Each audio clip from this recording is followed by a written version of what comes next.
Hello everyone. So now we will discuss problem 40. So it is related to hexagonal lamina.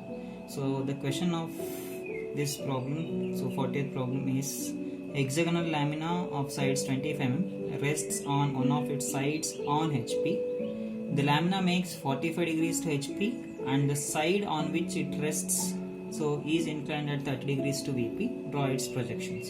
So that is the question that they have given. It is the simplest problem so related to the hexagon. Okay, so coming to the hexagon, so hexagon if I say, so the type of so polygon, it will be having so 6 equal sides. Since it is a regular polygon, so I have taken all sides are same. So here the side length it will be equals to 25 mm. So one thing you should remember is, so the angle, so interior angle for hexagon will be equals to 120 degrees. So the angle between two edges will be equals to 120 degrees. Okay, so this much we have to remember for hexagon. So now, so there are different ways to construct the hexagon. So I'll tell the simplest method, so which I feel it as easy. So let us discuss so how to construct the hexagon. Okay, so what is the size of the hexagon here? So we are having it as 25 mm. Okay, so with that particular side, so with the help of the compass, okay, I need to measure 25 mm with the help of the compass. So measure 25 mm. Okay, with this dimension, that is the size of the hexagon as the radius. Okay, measure that with the help of the compass. If construct the circle, you construct the circle like this. So this is one circle, so I'll take.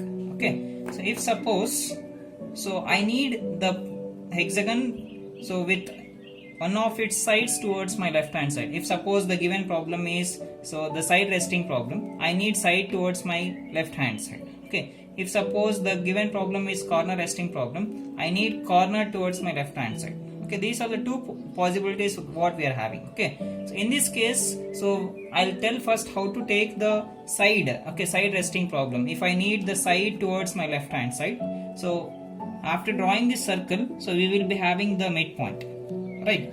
So with respect to this midpoint, so I need to consider the vertical diameter. Okay, if consider the vertical diameter like this. So once after considering that vertical diameter, so with the same dimension, so whatever the dimension that you have taken earlier, that is 25 mm. So don't change any position, any dimension with respect to this compass. So place your compass at one end of the diameter, so on the circumference of the circle. Place your compass at this point and you cut the arc on either sides of this diameter on the circumference of the circle. So we will get two arcs. In the same way, you change your position, so place your compass at the other end point of the diameter. So again you cut two more arcs on the circumference of the circle. Okay, totally 4 arcs we have got, and these are the 2 corners. So totally how many corners we have got? So we have got the 6 corners, right? So if I join them, so if I join all these corners, so we will get the hexagon with side resting.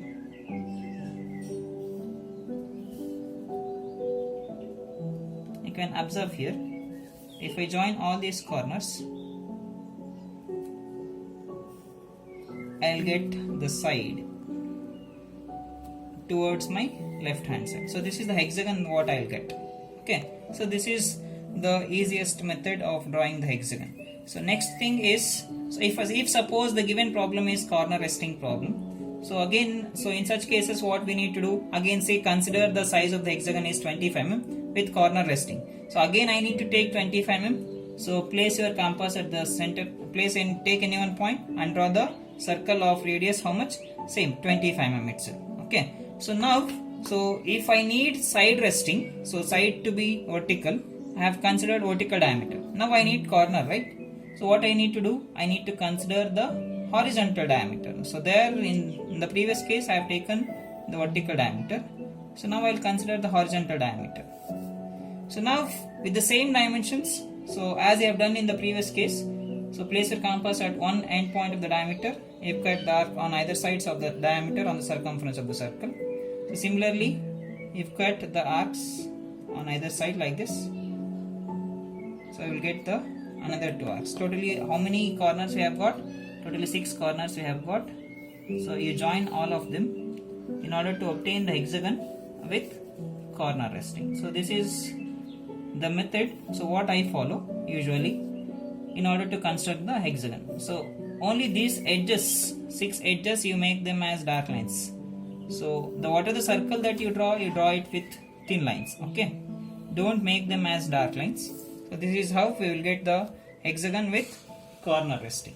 Okay, so now I'll go back to the question. So now I'll consider the question. So what is the question here? So we are having the hexagon.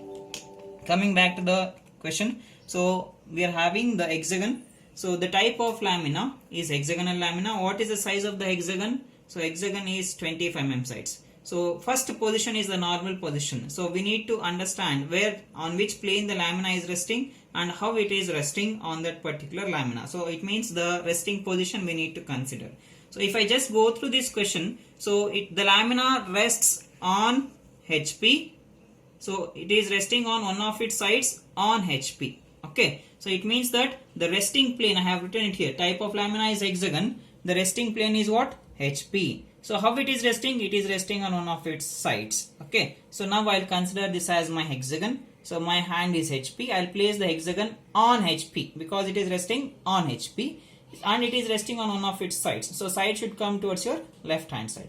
So now I'll consider the top view. If I see this lamina from the top, so it looks like a hexagon for me. Okay, so what should come towards your left hand side? Remember, it must be a side because it is resting on one of its sides. This acts as your resting side. Okay, now if I see this lamina from the front, it looks like a line. So where do we get this front view? So this front view we will get it on the XY line. So we need to project the front view. So and we'll get the front view on the XY line. So this is what the normal position is. So now let us do this construct. We will complete this normal position first. That is first position of the problem. Okay, so now as we have done in the earlier problems, so always we'll consider the first quadrant. So consider the XY line. This is my XY line and I have written VP above the XY line and HP below the XY line. Okay, so now we are having the question as side resting problem. So I have told how to construct the hexagon, right? So now in the same way we will construct the hexagon. Now you pick any one point on the XY line. So with respect to this point, you place your protractor and you take 90-degree point and you draw one thin line. So you draw the thin line with respect to that 90-degree point. You draw a line like this. Okay, now on this vertical line, okay, what we need to do? We need to measure the size of the hexagon. What is the size of the hexagon? It is 25 mm. It has given clearly in the question that the size of the hexagon is 25 mm. So measure 25 mm like this. Okay, after taking 25 mm, what we need to do is, so you take any one point on this vertical line. Take any one point on this vertical line and you draw the circle. You draw thin circle. So that must be very thin. Okay, you draw the circle of radius 25 mm. So after drawing this circle, what I need to do is, so I'll be having the line, vertical line already. So that acts as your vertical diameter, right? So now with respect to this center point of the circle, so this will be the center point and this will be my vertical diameter. Okay, so now what we need to do, so you place your compass at one end of the diameter and you construct the arc on either sides of the diameter on the circumference of the circle. Now you change the position of the compass. You place it at the another corner and you cut the arc on either sides of the circle. So this is how we will get totally the 6 corners. Okay, so now you join all of them.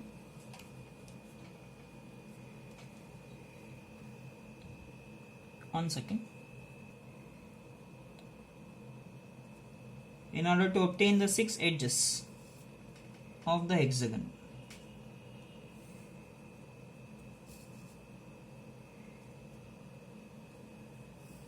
This is how we will get the 6 edges of the hexagon.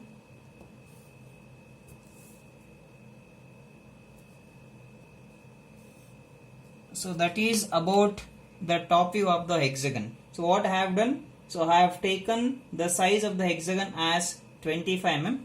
Okay, and I have taken the size the same 25 mm with the help of the compass, and I drew one circle, thin circle. Okay. So after drawing that circle, what I have done, so with the same size, so I have considered the vertical diameter. So on this vertical diameter, I have placed the compass at one end of the diameter, and I have cut the arc on either sides on the circumference of the circle. Okay. So similarly, by changing your position of the compass, and if we have cut the two arcs on the circumference of the circle. So and after cutting those two arcs, totally 6 corners we will get. So once if you join 6 corners, we will get the hexagon. So with side resting.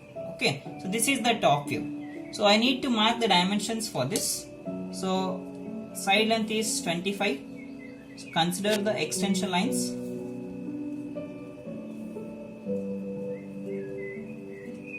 This will be 25. What is angle? So I have told you that interior angle for hexagon is 120 degrees. Okay.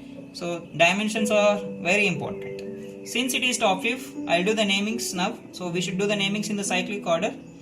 So since it is top view, don't put dashes.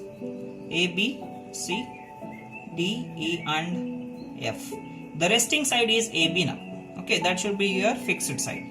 So now what I'll do, so this completes the top view. I need to obtain the front view of this. So how to obtain the front view? So take the projections from each and every corner.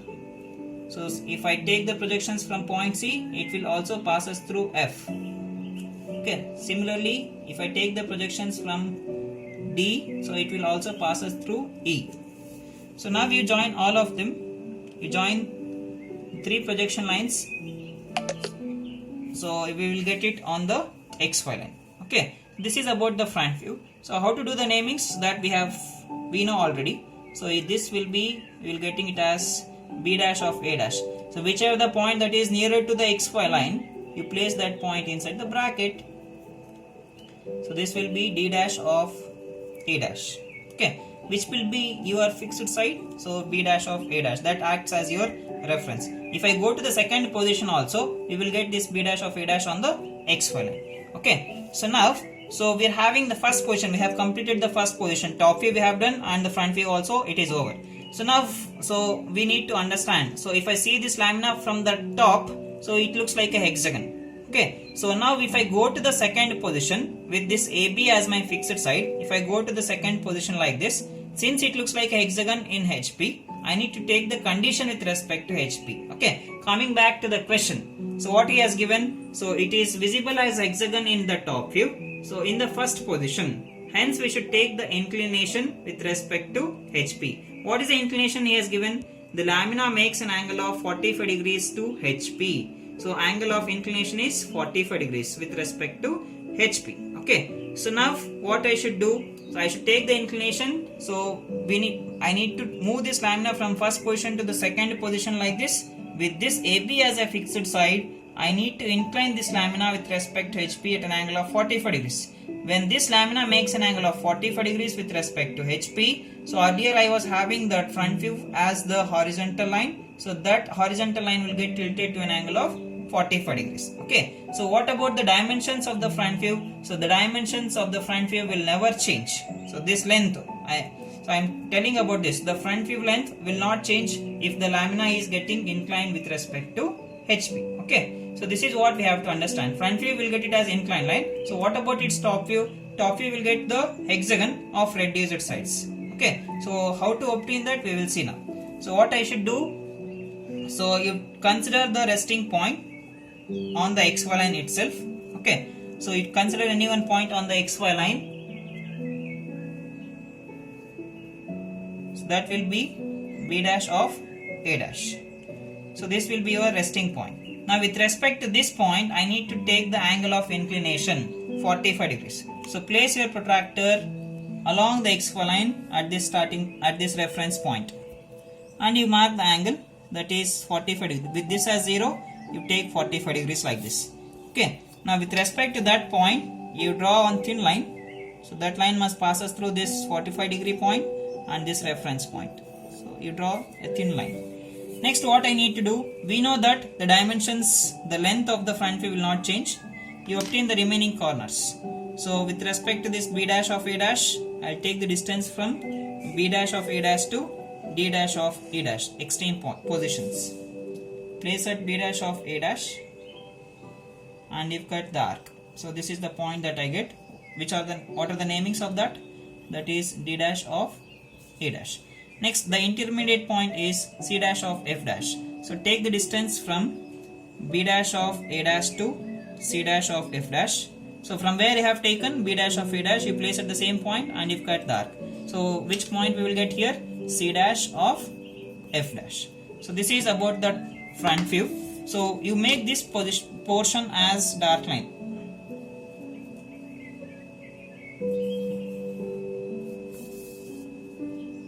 You write the angle of inclination. So this will be the inclination with respect to HP. This is about the front view in the second position.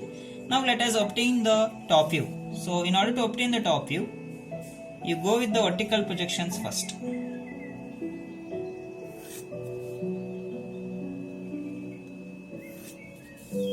So now I'll take the projections from this is front view I have taken.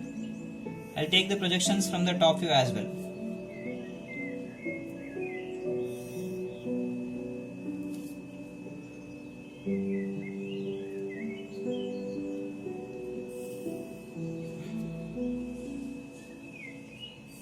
So this is how we need to take the projections from both front view as well as top view. Okay. So I'll do the namings now. So this point is A dash is here. So these 2 points will intersect at this point. So since it is top view, I call it as A. Similarly B and B dash. So this is B. So you'll get all the namings in the cyclic order. D, E and finally F. You join these namings, all these corners. So with the help of dark lines.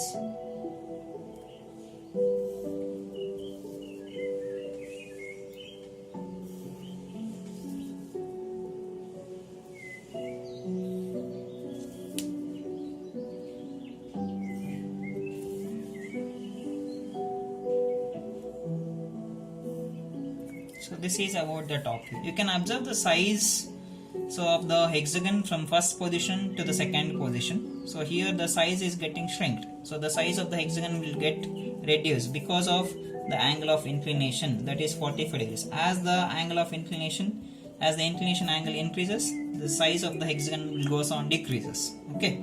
So this is about the second position, that is inclination with respect to HP. Okay. So now coming to the question. So I should take the inclination with respect to VP. The third position, we need to consider the condition with respect to VP. So here he has given it as 30 degrees with respect to VP. That is the angle of inclination. Okay. So we are in the third position. Hence we need to check. So what is getting inclined to VP at an angle of 30 degrees. So if I go through this question, so the side on which it rests, okay, which is the resting side, I have taken AB. Okay, so this resting side is making an angle of 30 degrees with respect to VP. So before going to the third position, so we need to see whether is there any possibility of getting the locus or not. Okay, so since to check that it is a beta angle problem or not, the side length on which the lamina is resting, it remains same from first position to the second position. So hence it is not a locus problem. So I can explain with the help of this figure. So from the first position, so we'll be having the resting side length as 25 mm. So if you observe in the second position also, we'll be having the resting side length as 25 mm itself, because we have taken the parallel projections horizontally. Okay, so from A we have taken the horizontal projection line with respect to XY. From B also we have taken the horizontal projection with respect to XY line. Since the projections are same, so it will be equals to 25 mm itself. Okay, so now what I should do is, since the side length remains same, so we will not get any beta angle here, we will not get any locus. Okay, so if this length variation is there means, then we will get the beta angle, that is the locus problem we will get. So since there is no changes, so no need to worry about that locus problem or the beta angle. Okay, so now I'll go with the third position. So how to construct, I'll tell you. So what we have done till here, so let me explain with the help of this first. So first position is normal position. So I have gone to the second position. I have tilted this lamina with respect to HP at an angle of 45 degrees. So you can observe the shadow is getting shrinked when the lamina makes an angle of 45 degrees with respect to HP. So now with this position, I need to take the lamina to the third position. Okay, if you can observe here, the resting side is perpendicular with respect to VP. In the third position, what I need to do, I should make that resting side so inclined to VP at an angle of 45 degrees. So what I should do, slowly I need to rotate this lamina like this. If the lamina is getting rotated, so automatically the shadow, whatever the shadow that I was having here, the same shadow will get tilted. To what angle? To same 45 degrees itself. Okay, so it means, what I mean to say is, so whatever the shadow that we are having, the same shadow I need to redraw. Always we need to redraw the second position figure. Okay, I need to obtain that AB on this so inclined line. What is the angle of inclination? 30 degrees. Okay, so now I will construct that. So what I have done is, so I have taken one parallel line. So with respect to this parallel line, so I have taken the protractor. You place at the starting point on this parallel line, and I have taken 30 degree point, and I have extended one line. So that line passes through these 2 points. So this is the angle of inclination, that is 30 degrees. Why I have taken parallel line is because, so if I redraw this figure, so this redrawn figure should never touch your XY line. So none of the points should touch your XY line. So in order to obtain like that, so I have moved this, have taken the parallel line so that the redrawn figure should not touch your XY line. It should not touch to XY line. So it can touch this parallel line but not your XY line. Understood? Okay. Now, so how to redraw this? So I have told that the resting side AB should make an angle of 30 degrees. So I'll directly take the distance AB in the second position, that will be 25 mm. So I have chosen one point, any one point on this 30 degree line, and I have cut that arc. I'll cut that arc. Okay, so these are the 2 points that I'll get. So one point will be A and the other point will be B. So 2 corners of the hexagon among 6, I have got 2 corners.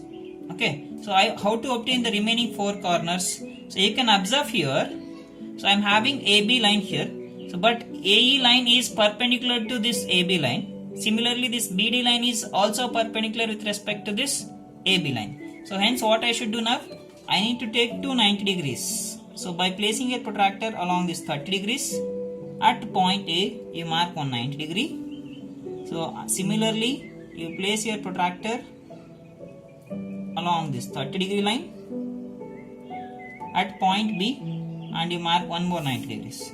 Now with respect to this point A, you join this line from point A and it should pass through this 90 degree. So you extend the line little bit, touch this point and you extend the line. Okay, on these perpendicular lines I will get the another 2 corners. So from point A I will be having E. Take the dimensions. So A to E, place at A and you cut the arc. So dimensions will be same. So with the same dimension I will place at B and I will cut one more arc. So above this point A I will be having E. So above this point B I will be having D. Totally 4 corners I have got. So how to obtain the another 2 corners F and C. So if I observe this F and C, so F and C are there on the same single line. Okay, so I will consider point 1, so which will be the intersection point of this FC line in between AE. Okay, so what I should do now is I will take the dimensions from 1 to A now, because I need that point 1. So and I also call this point as 2. Okay, so these dimensions will be same. I will take the distance from 2 to B. So place at B and you cut the arc. So similarly you place your compass at A and you cut the arc. So this point I will call it as 1 and this point I call it as 2. Now you extend the projections. So the line that must pass through this 1 as well as 2. Extend the line on either sides. Okay.